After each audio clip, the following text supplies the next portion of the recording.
উত্তরবঙ্গ মানেই যেমন পর্যটকদের নিত্য নতুন ঘোরার ঠিকানা, তেমনি উত্তরবঙ্গ জুড়েই রয়েছে বিভিন্ন রকমারি খাবারের সম্ভার। বাঙালি মানেই ভোজন রসিক, সেই অর্থে ঘোরার কথা আসলে খাওয়া দাওয়া হবে না তা আবার হয় নাকি। শীত আসলেই উত্তরবঙ্গ জুড়ে চলে পিঠে পুলির উৎসব। পিঠে খেতে ভালোবাসে না এমন মানুষের সংখ্যা খুবই কম। উত্তরবঙ্গের মাটিতে রকমারি সব পিঠের সম্ভার বরাবরই মনমুগ্ধ করে পর্যটকদের। তবে শীতকালে পাটিসাপটা, মালপোয়া, পুলি পিঠের পাশাপাশি আরও একটি পিঠে রয়েছে যা সকলের খুব পছন্দের।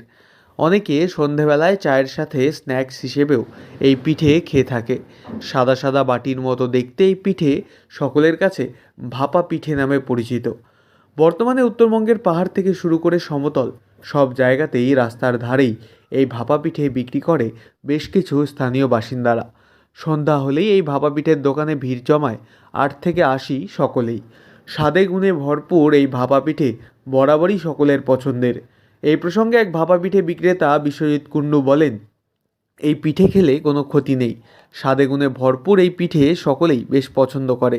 আপনি চাইলে নিজের বাড়িতেও ঝটপট বানিয়ে ফেলতে পারেন এই ভাপা পিঠে। এর জন্য আপনাকে বেশি কিছু করতে হবে না। প্রথমে চাল সিদ্ধ করে সেই চালগুলিকে ভালো মতো গুঁড়ো করে নিতে হবে।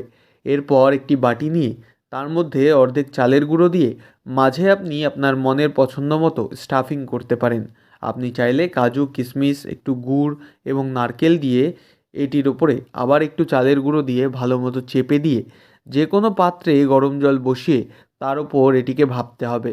মাত্র 2 থেকে 3 মিনিটেই তৈরি হয়ে যাবে আপনার এই ভাপা পিঠে। নাম কি এবং খেতে কেমন, কিভাবে বানানো হয়? এটা হলো ভাপা পিঠা। এটা ভাপ দিয়ে বানানো হয়। প্রসেসিং তারপর চাউলের গুঁড়া, নারকেল, কিশমিশ, চেরি, তিল, গুড় আছে, তো সবকিছু দিয়ে সবকিছু মিক্স করে বানানো। আপনি কি করো এটা? তারপরে এই যে ভাপ দেওয়া হয়। কতক্ষণ লাগে?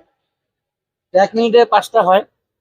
দিতে পারছি। হ্যাঁ, তো সবাই পছন্দ করছে? হ্যাঁ করছে, চলছে টুকটাক। ঠান্ডা আসলেই তো এই পিঠে সারা ঠান্ডার সিজনে চলে এটা।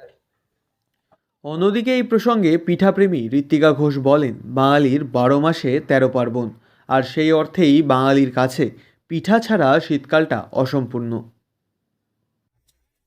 ঠান্ডার মধ্যে এই ভাপা পিঠে মানে আহ, কথাই আছে বাঙালির 12 মাসে 13 পার্বণ। এবং পিঠে ছাড়া আমরা বাঙালিরা কোনোদিনও মানে পালন করব বা মানে উইন্টার কখন আমরা ভাবতে পারি না। তো এই মেলার মধ্যে ভাপা পিঠে এবং এই পৌষ মাসে এই জিনিসপত্র আমরা খাচ্ছি, দেখতে পাচ্ছি, আনন্দ উপভোগ করছি, বেশ ভালো লাগছে, খুব ভালো লাগছে। এবং তো সাধারণত অনেক ধরনের পিঠে থাকে, তার মধ্যে ভাপা পিঠে কেন জানি না সকলের একটা পছন্দের জায়গা। এটা একটা ওটাই সবার দ্বারা আমার মনে হয় সব পিঠেই সবাই কম বেশি কেউ সবাই জানে পারে, বাট এটা এমন একটা জিনিস আমার মনে হয় সবাই অতটা সহজে ভালোভাবে করে উঠতে পারে না, তার জন্যই এটার প্রতি এতটা টান সবার। তো অবশ্যই সবার ট্রাই করা উচিত, যারা ট্রাই করনি বাঙালির এই খাদ্য অবশ্যই চেষ্টা করা উচিত, ট্রাই করা উচিত। ছুটির দিনে বা অবসর সময়ে এই শীতের মরশুমে নিজের পরিবারের সকলের জন্য সকালে অথবা সন্ধ্যায় চটজলদি বানিয়ে ফেলুন স্বাদে গুণে ভরপুর গরম গরম ভাপা পিঠে। একবার খেলেই মন চাইবে আরও খাই। কোনো রকম তেল মশলা ব্যবহার না করেই এই পিঠে তৈরি হওয়ায় শরীরের জন্য এটি অত্যন্ত ভালো। চায়ের আড্ডায় গরম গরম ভাপা পিঠে হলে আড্ডা হবে একদম জমজমাটি। দার্জিলিং থেকে সুজয় ঘোষের রিপোর্ট, লোকাল 18 বাংলা।